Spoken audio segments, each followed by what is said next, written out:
Pi, ini lagi ada yang baru lagi di program di sosmed terkait dengan Take Me Out. Kenapa sih Pi lagi-lagi ada gebrakan terbaru lagi? Ya alhamdulillah nikah gratis kan berjalan dengan baik ya. Nikah yang semua kita fasilitasi, baik mas nikahnya, lamarannya, cateringnya, aulanya, KUA dan semuanya gitu. Nah ternyata banyak banget juga orang yang mau nikah tapi jodohnya nggak ada gitu. Jadi ya kita buatlah program ini. Jadi dia mau udah kebelet nikah nih, banyak banget ternyata yang kebelet nikah tapi jodohnya nggak ada. Jadi ya kita buatlah Take Me Out. Jadi selain mereka ketemu jodoh, langsung kita semua fasilitasi sampai ke pernikahan. Itu sih, berdasarkan itu sih. Kenapa terpikir untuk hal ini? Idenya ya karena kita harus out of the box ya gitu. Jadi harus banyak campaign-campaign yang mungkin secara spiritual juga cukup baik kan. Apalagi nikah itu kan ibadah yang sangat panjang ya, nggak gampang kan untuk nikah gitu. Dan untuk membuat orang-orang jadi ini sih punya keinginan dan hasrat untuk nikah ke depannya gitu. Tapi syarat-syaratnya gimana sih? Ada kriteria juga nggak sih? Kriterianya pasti ya dia dalam keadaan status lajang, baik cewek maupun cowok. Lalu nanti kedua belah pihak kita taruh namanya. Jadi taruh, kita ketemuin. Kalau mereka cocok, ini ya langsung kita fasilitasi untuk pernikahannya, baik aulanya, cateringnya, bandnya, semua fasilitasnya lah lengkap pokoknya. Semuanya gratis ya Pi? Semuanya gratis. Kalau untuk umurnya gimana Pi? Umur juga kemarin juga banyak yang udah duda, ada juga yang udah janda. Boleh Pi? Boleh, serius banyak duda janda kemarin. Gitu, maaf nih ada yang kayak kakek-kakek, nenek-nenek pun ada. Ada persyaratan khusus nggak? Nggak ada sih, saat ini memang nggak ada persyaratan khusus, tapi memang yang daftar banyak banget. Jadi mungkin kita nanti siapa yang lebih duluan daftar dulu. Selain pemenang itu ada hadiah lagi nggak sih Pi yang dikasih? Oh pasti, apa tuh, kalau kemarin pernikahan ini kebetulan banyak juga yang daftar anak PS Store sendiri. Jadi kita hadiahin ya HP tentunya, terus bekal untuk pernikahannya, uang pasti, kulkas, lemari, kasur, banyak banget. Jadi dia udah tinggal enak lah. Berarti nggak dibatasi kebutuhan rumah tangga gitu lah ya? Ya tapi nggak semua ya, rak piring apa enggak, atau apa, tapi setidaknya peralatan rumah tangga sebagian ada. Kapan Pi? Mulainya Pi? Untuk Take Me Out, aku lupa tanggal ya, tanggal berapa ya? Masih pendaftaran. Mungkin ya deket ini. Ini terbuka untuk semua kalangan di Jakarta. Semua kalangan. Sementara di Jakarta dulu, karena kita fasilitas paling lengkap di Jakarta kan. Berarti sebanyak-banyaknya ya Pi? Sebanyak-banyaknya. Tapi mungkin dengan kegiatan ini urgensi apa sih yang membuat Papi akhirnya pengen sekali buat? Sekarang ya namanya teknologi terus berkembang ya. Terus ini sebagai program namanya marketing 7.0 aku yang terbaru, mengcombine antara popularity, strategi marketing, offline, online gitu. Jadi memang kita ini strategi pasar kita juga sih, supaya tetap bukan yang isi kami isi go. Kan ada mungkin perusahaan yang viral terus orang lupa gitu. Apalagi kita terus ekspansi, terus mengembangkan toko-toko kita hampir 100 store di seluruh Indonesia, dan pastinya butuh atensi publik kan, supaya publik tetap mengingat kita untuk cari HP, cari elektronik atau bisnis lainnya, ingat PS Store gitu. Dengan ekspansi bisnis PS Store ini kan maksudnya fokus ke digital, tapi ada juga kegiatan-kegiatan di luar itu, program-program di luar itu mungkin seperti apa Papi mengkombin itu? Nah, jadi pada dasarnya kan kita di media sosial juga sering ya kayak giveaway atau apa, itu kan A to Z. Jadi kita butuh Z to E nya juga yang langsung berhubungan dengan masyarakatnya secara langsung. Makanya kita beberapa kayak program Jumat Berkah, kayak kemarin kan dimana udah canggih bahwa orang bisa daftar secara online loker, tapi kita buat ini secara terbuka. Jadi kita biar tahu bahwa masa PS Store itu baik online maupun offline emang banyak.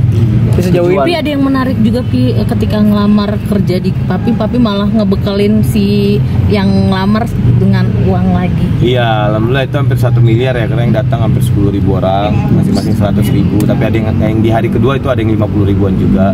Ya kita sediain roti, minum gitu, karena kita juga gak expect sebanyak itu gitu, bener-bener gak expect. Dan ini di online aja hampir 80.000 orang yang mau interview online. Output yang nanti Papi harapkan dari program ini seperti apa? Dari program ini tentunya ya ini bahwa masyarakat itu tahu bahwa kita ini memang yang merakyat ya, bukan hanya untuk kepentingan pribadi. Bahkan para customer kita udah tahu bahwa setiap customer yang belanja di kita itu sebagian kita sisihkan untuk orang yang membutuhkan. Jadi biar masyarakat merasa memiliki usaha yang kita dirikan ini, tujuannya adalah bagaimana bisa bermanfaat untuk masyarakat maupun umat gitu. Oke. Di samping bisnis, program-program yang Papi jalani ini apakah sebagai sebuah kritik terhadap kinerja pemerintah atau seperti apa? Nah, aku itu ya jujur pasti ya sebagai warga negara Indonesia yang baik harus punya jiwa nasionalis, ya harus punya patriotis gitu. Nah, jadi apa yang aku bisa semampu aku untuk bantu negara, aku pasti bantu gitu sih. Itu yang dari aku dulu sampai sekarang selalu berprinsip seperti itu gitu, karena aku emang NKRI banget kan gitu. Jadi terus ya juga mungkin aku yang memang belajar ya tentang ekonomi global, ya tentang bagaimana nanti krisis dan yang kita harus kritis terhadap ekonomi kita. Terus di mana ini memang kegelisahan saya ya, karena memang saya langsung berhubungan sama masyarakat kan, banyak masyarakat yang memang sekarang ini terjerat pinjol, terjerat judol, terus permasalahan-permasalahan yang mereka nggak bisa merdeka dalam finansial, apalagi semakin sulitnya pekerjaan, terus ditambah lagi sistem pendidikan kita yang sangat buruk sehingga mereka nggak berkompeten. Jadi banyak hal-hal yang menurut aku tuh tidak didapatkan pelajaran sekolah, sehingga akhirnya mendidik dan membuat banyak ya masyarakat kita jadi mental miskin. Itu yang perlu dibangunkan. Karakter juga, karena kalau kita kehilangan karakter, kita kehilangan segala-galanya sih. Dan attitude ya, terus adanya perbedaan seperti gen milenial, Gen Z, Gen Alpha dan sebagainya gitu. Jadi ini bentuk kerisauan aku sih, tapi aku lebih bertindak daripada cuman koar-koar atau komplain-komplain di media sosial gitu sih. Yang aku lakukan ini lewat tindakan, bukan lewat perkataan gitu. Tapi dengan apa yang dikaryakan Papi ini, apakah Papi juga merasakan bahwa kedepannya akan lebih baik lagi atau akan seperti ini terus, akan berulang seperti ini terus? Iya, tergantung sih. Kita kan saat ini itu kayak bonus demografi ya, dimana kita saat ini banyak banget usia-usia produktif, ya seperti saya lah.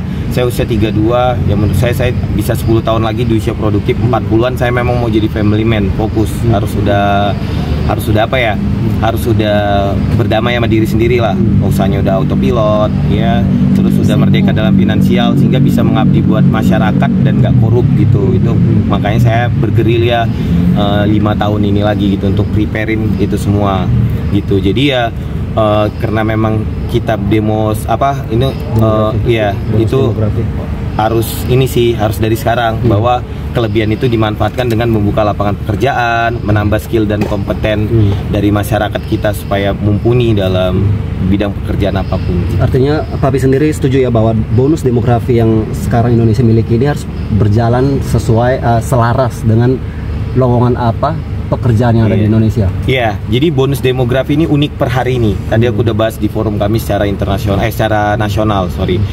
Jadi aku shock banget. Kalau aku ya di gadget ya, gaji juga lumayan kan, ada yang 2 digit juga dan sebagainya. Menurut aku ya fine-fine aja, banyak yang ngelamar gitu. Jadi nggak terlalu kaget lah, walaupun memang di luar expect aku jauh lebih banyak lagi daripada sebelum-sebelumnya.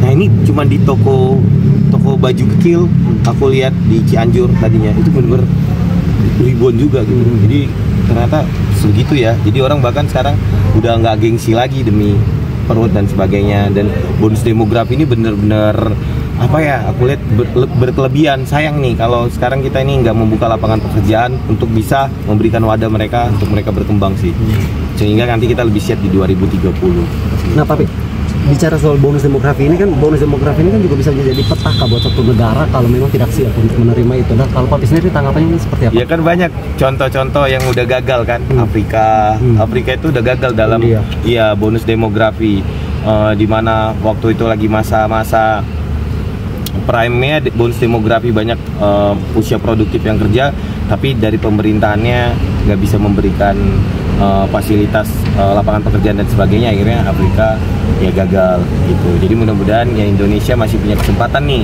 nunggu 2030 ya, harapannya bisa dimanfaatin dengan sebaik-baiknya, bersinergi antara pengusaha, swasta maupun pemerintah untuk membangun bonus demografi. Apalagi kan misalnya Mas Gibran udah bicara tentang program AI, bagaimana AI ke depannya, bagaimana tenaga 10 orang jadi 1 orang gitu. Dan itu semuanya nggak ada bisa diselesaikan hanya lewat pendidikan. Jadi pendidikan lah yang paling terpenting saat ini gitu. Makanya banyak banget menurut aku teman-teman yang sekolah tapi nggak mendapatkan ilmu yang tidak dapatkan di sekolah, misalnya ilmu marketing. Karena dari 17 pintu kesejahteraan itu di dunia, 16 diantaranya adalah dagang, itu salah satunya. Jadi ya harapannya bonus demografi ini sebelum telat ya benar-benar dikelola dengan baik lah, sehingga kita lebih siap dalam menghadapi apapun kedepannya dan lebih adaptif terhadap perubahan. Jadi memang kita ini agak lebih genting ya kalau nggak sekarang, dan jangan sampai telat sih.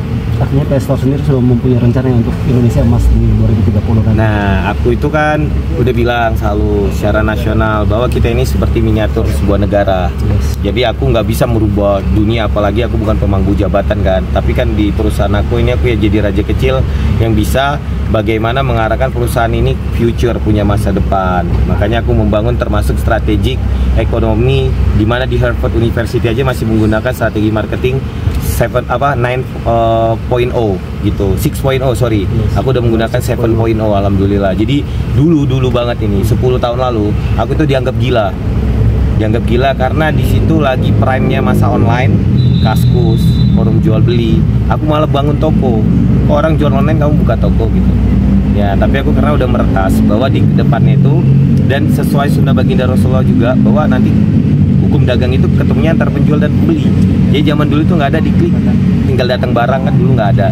Jadi makanya aku mempersiapkan itu semua. Dan alhamdulillah 10 tahun berjalan, kita udah ada dari Sabang sampai Merauke.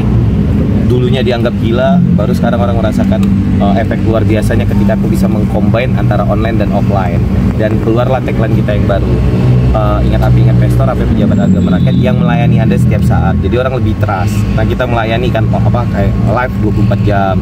Ketika dia beli online, dia bisa merasakan offline. Atau sebaliknya, ketika dia datang secara offline, dia bisa merasakan online, bahwa kita selalu hadir. Dengan tadi ada take me out, ada entertain, ada kolaborasi sama artis dan sebagainya. Jadi ini memang strategi 7.0 yang mungkin bisa dipakai para teman-teman yang lainnya gitu. Harus adaptif sih terhadap perubahan, nggak bisa menggunakan metode-metode yang lama. Bahkan buku yang semalam belum tentu bisa dipakai buat hari ini. Itulah kita pentingnya harus adaptif terhadap perubahan.